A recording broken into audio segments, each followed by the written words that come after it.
Dr. Vexir adjusted his holodisplay, a condescending smirk curling his reptilian lips as he reviewed the latest medical data. Humans. Fragile, inefficient, biologically inferior. The Galactic database was filled with evidence, short lifespans, high mortality rates, and an absurd vulnerability to disease.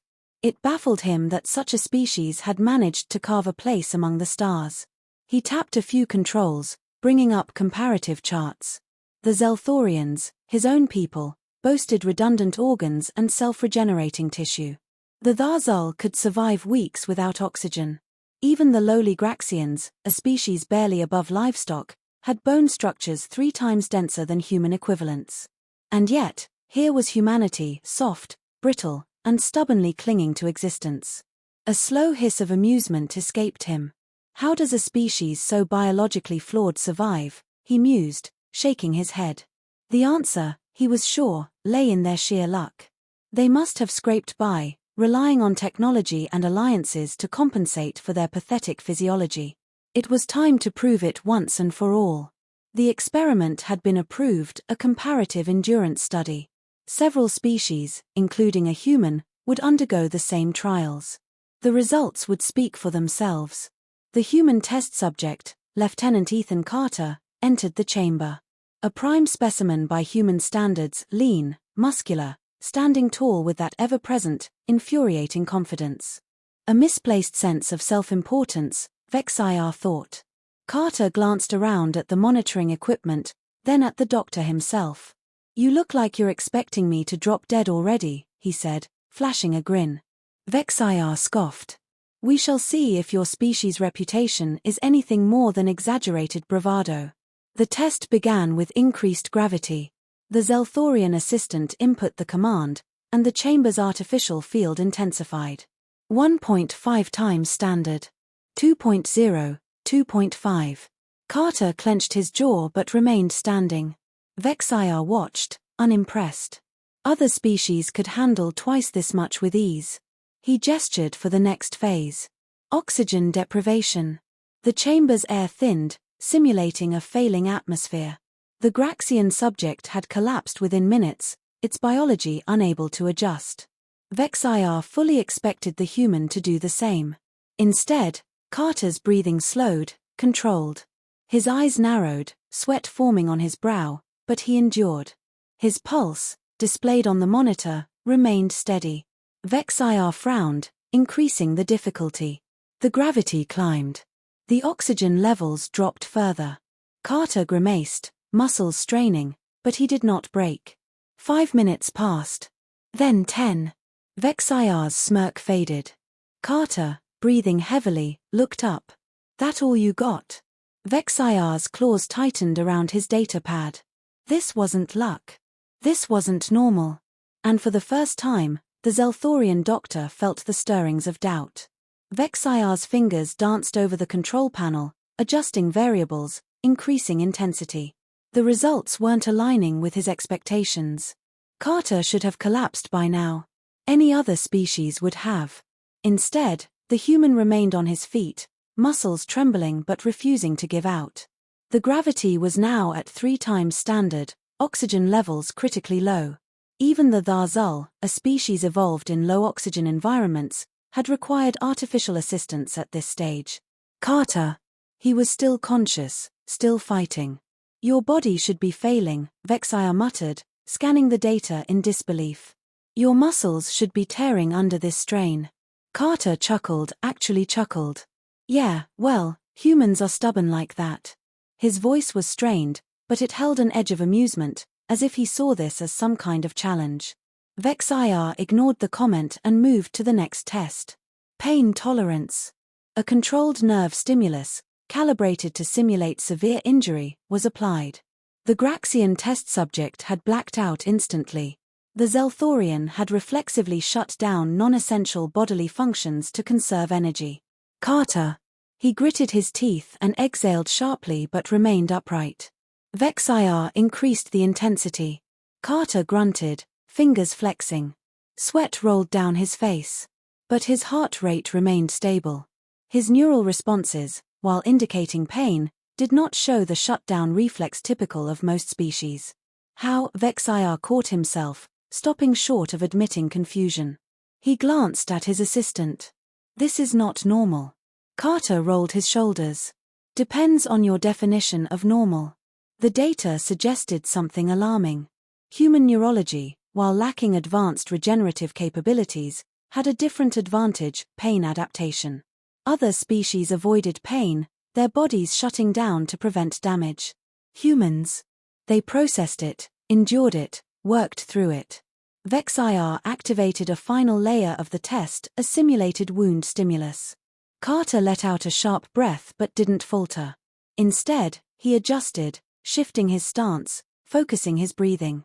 The monitors showed an increase in endorphins, a natural response to pain, but unlike other species, it wasn't a defense mechanism.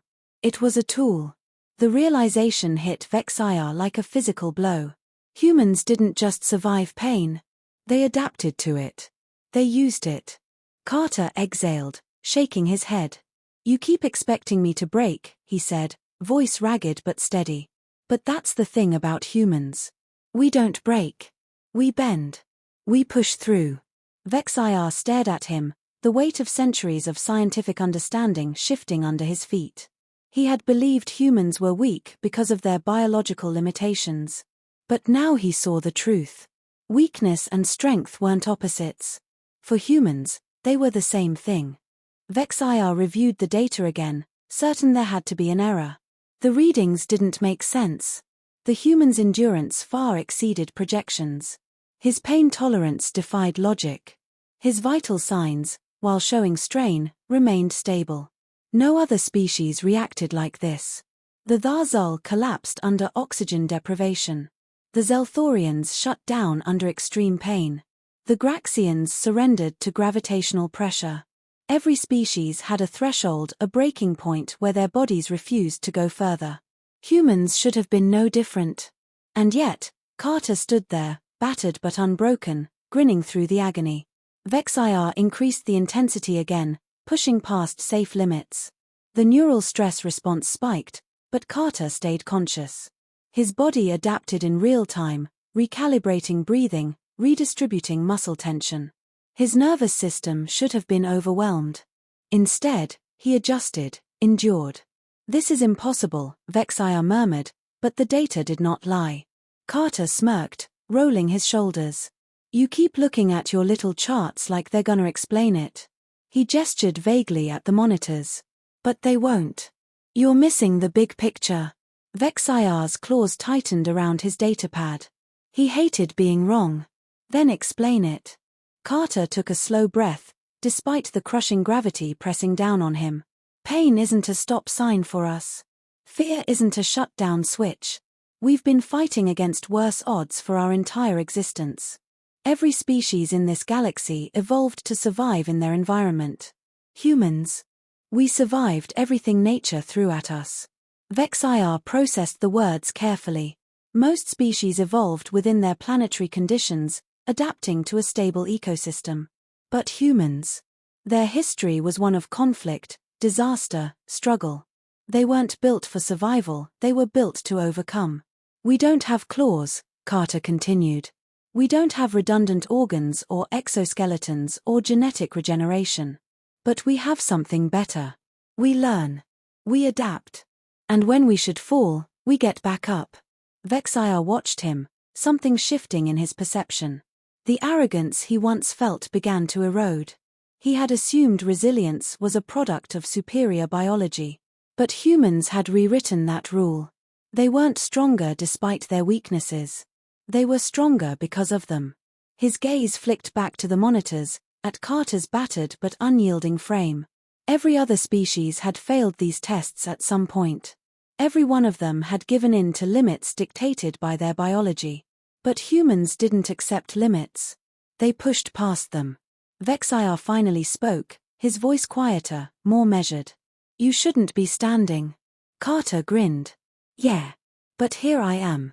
For the first time, hfy felt something foreign creeping into his thoughts. Respect. hfy stared at the human, a growing sense of unease settling over him. Carter should have reached his limit long ago. Instead, he was still standing, still pushing forward.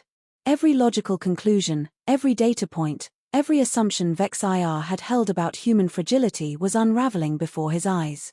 He needed to know the breaking point. Every species had one.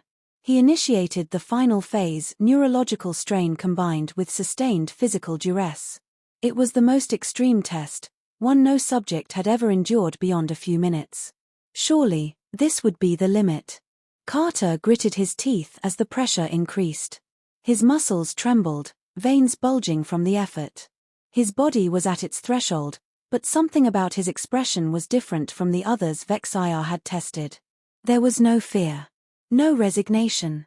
Just determination. hfy checked the monitor again. The pain levels were severe, oxygen deprivation critical, muscle fatigue beyond sustainable limits. And yet, Carter did something completely unexpected. He laughed. A ragged, breathless chuckle that sent a shiver down hfy's spine. The doctor's voice was barely above a whisper. "Why are you laughing?" Carter exhaled sharply, shaking his head. "Because I've been through worse." His lips curled into a smirk despite the pain. "Because pain means I'm still alive. And if I'm alive, I can keep going." hfy didn't respond. He didn't know how to. No species thought like this. Survival was instinctual, a biological imperative. But humans didn't just survive. They defied. They fought, not because they had to, but because they refused not to. The test reached its maximum threshold. Carter should have collapsed. But he forced himself to remain standing, battered, breathless, but victorious. hfy exhaled slowly, stepping back from the console. Enough. The chamber deactivated, the crushing gravity lifting, the oxygen stabilizing. Carter staggered slightly but caught himself, rolling his shoulders as if shaking off the impossible. hfy's voice was quieter now. "I was wrong about your species." Carter wiped sweat from his brow, smirking. "Yeah, that happens a lot." hfy hesitated, then nodded, acknowledging what he had once dismissed. "You do not survive because of strength or superior biology." His claws tightened around his datapad. "You survive because you refuse to die." Carter chuckled. "Damn right." As hfy updated the Galactic database, his fingers hesitated over the classification for humanity. Previously listed as low threat, biologically fragile. That was incorrect.